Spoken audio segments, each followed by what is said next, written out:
Buenos días, ¿cómo están? Eh, Bienvenidos a la clase número 3 de Peirce. La idea de este material audiovisual es para que ustedes armen, es para darles una síntesis de lo trabajado sobre este autor eh, y que puedan resolver algunas dudas o reflexiones que fueron surgiendo a lo largo del trabajo de los foros, dada la proximidad del parcial que es la semana entrante, ¿no? Así como en el material de Saussure que vimos en la clase anterior, ¿sí? La idea de este material audiovisual es que podamos trabajar con algunos conceptos relevantes de la teoría de Peirce. Bueno, en cuanto a los inicios de Peirce, podemos pensar que en la formación, ¿sí? Ya se distingue de Saussure, dado que él provenía de la filosofía, de la lógica, y que eso va a determinar, ¿sí? el campo de desarrollo de su teoría sígnica, ¿no? Básicamente podemos plantear que la teoría de Peirce es más amplia que la teoría de Saussure, ¿sí? La de este último se basaba sobre todo en el signo lingüístico, mientras que la de Peirce va más allá de lo lingüístico, ¿no? Ahora vamos a hacer algunos ejemplos al respecto. Bueno, también lo interesante de estos dos autores es que tanto Saussure como Peirce, si bien no se conocieron, ¿sí? Fueron contemporáneos, no conocieron sus teorías, los dos abordaron básicamente una teoría del conocimiento, ¿no? Desde sus respectivas formaciones. En lo que alude a lo que es Peirce, ¿sí? Él dice que todo pensamiento puede, no hay nada, ¿sí? Fuera de los signos, o sea que todo pensamiento es un signo y le interesa ese proceso mental, ¿no? que surge, que se da cada vez que nos enfrentamos a un signo, ¿no? O sea, que él va a llamar la semiosis. Y ese acto semiótico va a ser único, ¿no? En el sentido de que se va a dar en un contexto determinado. A lo que le interesa a Peirce es justamente cómo los elementos de la realidad se representan en nuestra mente. Por eso, él va a plantear que las ideas se pueden o se representan en nuestra mente desde tres categorías, que son la primeridad, la segundidad y la terceridad. Estas categorías son las que después van a fundamentar, ¿sí? Las tricotomías que vamos a ver nosotros de Peirce, que son las de representamen, objeto y interpretante, y las categorías del signo de ícono, índice y símbolo. Pero aludo o me refiero a estas categorías de primeridad, segundidad y terceridad porque son el sustento teórico de Peirce. Y es un sustento filosófico, o sea, él dice que toda idea puede ser pensada desde esas tres categorías. Luego va a establecer, en el texto de Vitales se establecen como más detalles, ¿no? Y habla de cualisigno, sin signo, ley y signo. Yo les recomiendo que no profundicen en eso, ¿sí? Sino que profundicen más que nada en lo que yo les estoy planteando acá en esta diapositiva, que tiene que ver con la concepción triádica del signo, que vamos a ver ahora, ¿sí? En cuanto a lo que es representamen, objeto e interpretante, y en las categorías del signo de ícono, índice y símbolo. Vamos a ir a la primera, ¿sí? Concepción triádica de Peirce, a la primera tricotomía. ¿Sí? Van a ver que, a diferencia de Saussure, acá Saussure lo planteaba como una cuestión dual, ¿no? O diádica, entre significante y significado. Acá Peirce lo está planteando en una concepción triádica, ¿sí? Añade, si se quiere, o suma otro elemento. Y en este caso, vamos a pensar, si es de Peirce, que ese elemento es el interpretante. Lo que él sostiene, sí, es que en toda relación semiótica se da, ¿sí? Una relación de a tres. Peirce dice que un signo es un representamen, ¿sí? Que está en lugar de otra cosa, ¿sí? Que es un objeto ausente. Y que crea en la mente de esa persona un signo equivalente a esa cosa ausente, ¿sí? Que vendría a ser el interpretante. El representamen dice que es aquello que percibimos materialmente y que está en lugar del objeto. O sea, se puede llegar a asociar en ese caso con lo que era el significante para Saussure. ¿Por qué? Porque el significante para Saussure era la parte material del signo, ¿sí? Y en este caso Peirce está hablando de que el representamen vendría a ser lo que se percibe materialmente, o sea, mediante los sentidos. Puede ser una secuencia de letras, de sonidos, una forma, un color, un olor, ¿sí? Ahí yo les pongo el ejemplo del color rojo del semáforo. Uno lo percibe, ¿sí?, visualmente. Ahora bien, ese representamen va a estar justamente representando un objeto. ¿Cuál es el objeto ausente? Bueno, en el caso del semáforo, el color rojo del semáforo, el objeto ausente sería la ley de tránsito que indica que hay que detenerse al ver ese color. O sea que el representamen, por ejemplo, el color rojo del semáforo, está representando, está trayendo a la mente del sujeto, ¿sí?, esa ley de tránsito. O sea que el objeto para Peirce es lo que está ausente, ¿sí? Y lo que está ausente y lo que está representado por el representamen. Por último, el interpretante para Peirce es el efecto que el signo produce sobre cualquier mente, o sea, el único resultado interpretativo al que cada intérprete está destinado a llegar si es suficientemente considerado el representamen. O sea, si yo veo el color rojo del semáforo, el interpretante final, ¿cuál va a ser? Bueno, detenerme, ¿sí? Frenar la marcha si estoy en auto o detenerme si estoy caminando, soy un peatón. Entonces, fíjense cómo las categorías de la primeridad, segundidad y terceridad se pueden ver en esta relación triádica del signo, ¿no? El representamen se asociaría a la primeridad, el objeto a la segundidad y el interpretante a la terceridad, ¿sí? El interpretante es lo que está asociado desde la terceridad con la ley, ¿sí?, con el hábito. O sea, cuando yo veo el semáforo en rojo, ¿sí?, el hábito es detenerme, ¿sí?, porque está basado ese hábito en ¿qué? En la ley, ¿sí?, en un consenso. Entonces ahí tenemos esas categorías de esa primera tricotomía de Peirce para pensar. Ahora bien, tenemos otra tricotomía de Peirce, que es la de los íconos, índices y símbolos, que también se asocian a esta idea de primeridad, segundidad y terceridad. Lo que va a decir Peirce es que la relación que se establezca entre el representamen y el objeto, ¿sí?, el tipo de relación que se establezca entre el representamen y el objeto, va a dar lugar a estas tres categorías, ¿no?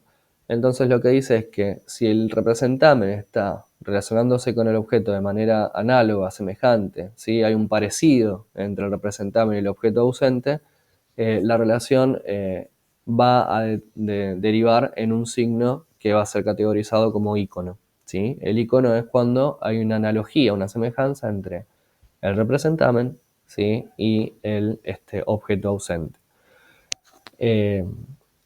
En el ejemplo que tenemos ahí, por ejemplo, el dibujo del fuego y el humo, ¿sí?, está asemejándose a lo que podría ser un fuego y humo en la existencia, digamos, en la realidad. Por otro lado, en el índice, dice Peirce que el objeto y el representamen entablan una relación de contigüidad existencial, es decir, participan del mismo contexto, el dónde y el cuándo, ¿no? Y a su vez no hay una relación de similitud, no se parecen, ¿sí? Por ejemplo, la fiebre es un índice de enfermedad, el movimiento de las hojas de los árboles es un índice del viento, ¿no? El humo es índice de la existencia del fuego. Por otro lado, todo índice debe llamar la atención del sujeto. Ahí en el ejemplo que les estoy dando, ¿sí?, yo voy por la ruta conduciendo y veo ese humo que está invadiendo casi todo el paisaje, veo los árboles alrededor y participo de esa misma experiencia, ¿no? Entonces, no hay una similitud entre el humo y el fuego, pero sí sé que el humo es producto del fuego o del incendio. Entonces, ahí está la relación existencial y por otro lado me llama la atención, ¿no? Esa invasión de humo, entonces al llamarme la atención lo puedo considerar también como un índice.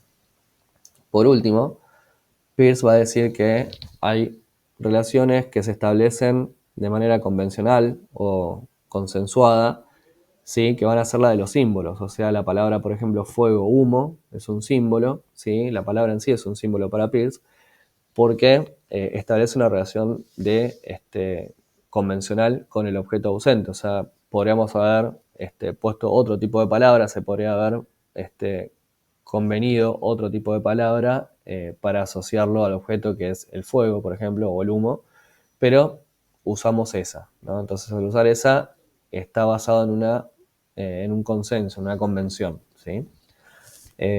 Esto podríamos asociarlo más parcialmente, si se quiere, a la idea de arbitrariedad del signo lingüístico en Saussure, ¿sí?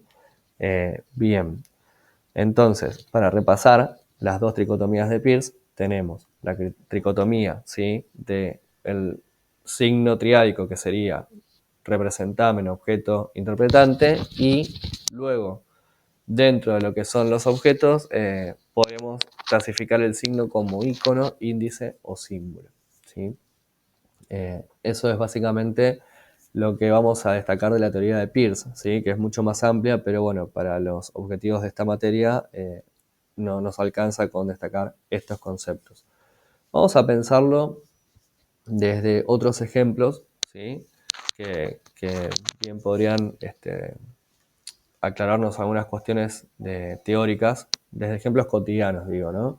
Pensemos, estamos en la computadora, ¿sí? Vamos a mandar a imprimir un documento, mandamos la impresión, e inmediatamente que mandamos la impresión aparece, por ejemplo, un dibujito de la impresora, ¿sí? Ahí en la parte inferior derecha de la pantalla. ¿Es un signo ese dibujo que aparece? Claramente podemos pensarlo como un signo. Pero ¿podemos ir a la tricotomía anterior? Sí, vamos a pensarlo ahí, ¿sí? ¿Cuál sería el representamen? Bueno, el dibujo, ¿sí? De la impresora que aparece en la pantalla sería el representamen. ¿Cuál es el objeto, ¿no? ausente al que se refiere ese representamen? Bueno, la impresora real, ¿sí? La que yo tengo ahí cerca de la computadora, el objeto real físico, ¿sí? Y podemos pensar un poco más allá del objeto real o físico, que es el objeto al que alude ese dibujito de la computadora, es la impresora en funcionamiento, ¿no? Porque apareció cuando yo mandé a imprimir un documento.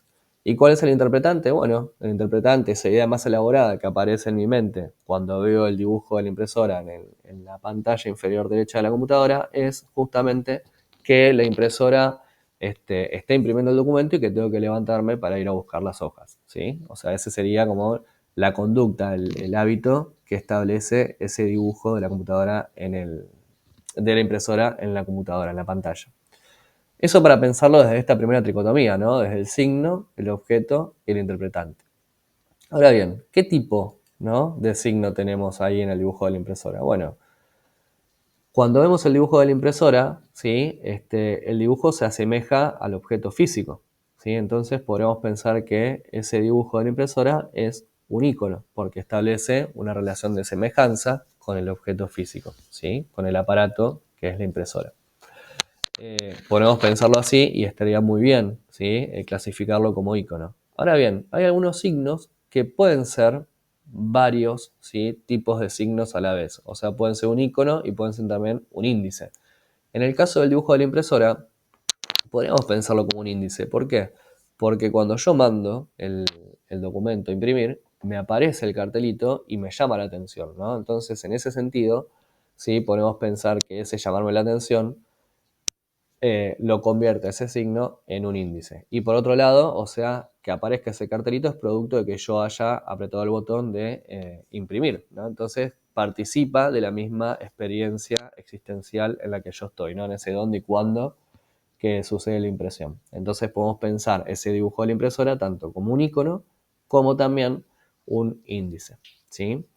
Ahora bien, por ejemplo, vayamos a otro ejemplo cotidiano, ¿sí? El transporte público. Yo vivo acá en la zona oeste de Buenos Aires, me tomo la línea Sarmiento, ¿sí? Para irme, no sé, desde San Antonio de Padua hasta 11, ¿no? Entonces llego a la estación de tren, veo el cartel que dice línea Sarmiento, ¿no? Ese cartel, línea Sarmiento, podríamos pensarlo como un representamen, ¿sí? ¿Cuál es el objeto ausente de ese representamen? Bueno, el objeto ausente sería el recorrido que establece esa línea, ¿sí? de trenes. O sea, el recorrido, por ejemplo, Moreno 11 u 11 Moreno, que establece la línea Sarmiento de trenes. Bien, ese sería el objeto ausente. ¿Y el interpretante, o sea, el signo más elaborado? En ese caso, ¿cuál sería? Yo leo el cartel que dice línea Sarmiento y ¿qué va a generar? Digamos, me lleva en mi mente al objeto que es el recorrido, ¿sí? de la línea de tren.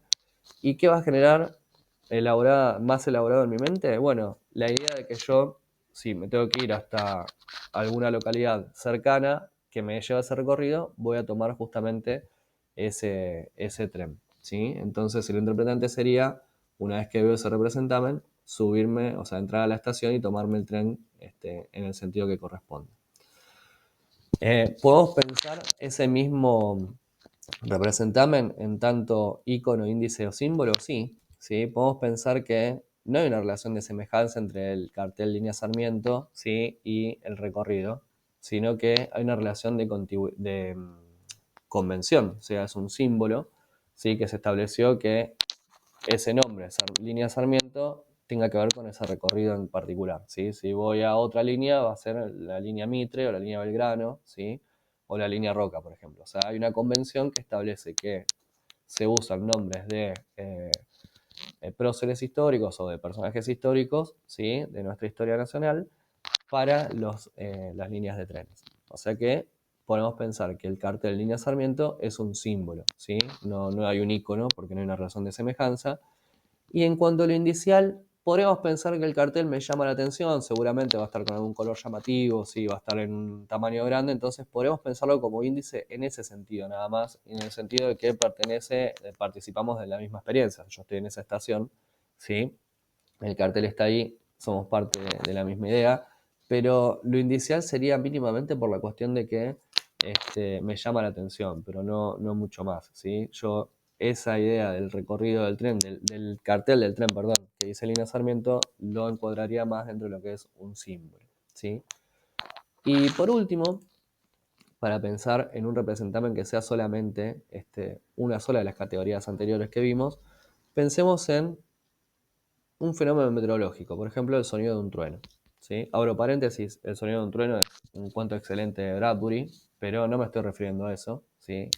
Los invito a leerlo si quieren, si no lo conocen. Cierro paréntesis. Me estoy refiriendo al sonido de un trueno, digamos, como fenómeno meteorológico. Pensemos ahí, ¿hay un representamen, hay un signo?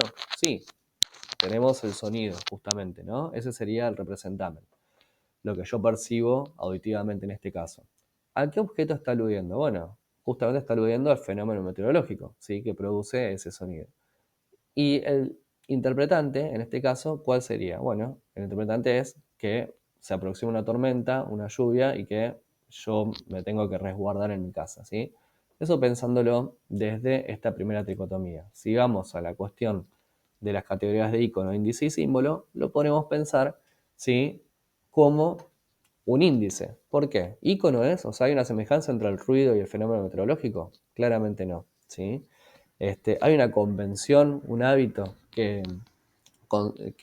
hizo, que acordó que ese sonido esté asociado al fenómeno meteorológico del rayo, produciendo, digamos, una expansión en el aire. No, ¿sí? Entonces, lo que tenemos en el sonido del trueno es un índice, ¿sí? Porque hay una relación existencial, ¿sí? O sea, yo participo de ese mismo entorno, ¿sí? En el cual se aproxima la tormenta, y a su vez el sonido es producto, ¿sí? De ese fenómeno meteorológico, o sea, que hay una relación existencial, ¿sí? Entre ese representamen que es el sonido, ¿sí? Y el objeto que es el fenómeno meteorológico en sí. Y por otro lado, me va a llamar la atención, ¿no? O sea, yo escucho el sonido de un trueno y, o sea, me advierte algo, ¿no? Me llama la atención, me sobresalta. En ese sentido, podemos pensar que el sonido de un trueno es nada más que un índice, ¿sí? Bueno, espero que con estos ejemplos y con este material audiovisual los haya podido orientar un poco más en esta clase y ayudado a resolver algunas cuestiones o dudas que fueron surgiendo en el espacio de los foros. Bueno, muchas gracias por la escucha atenta.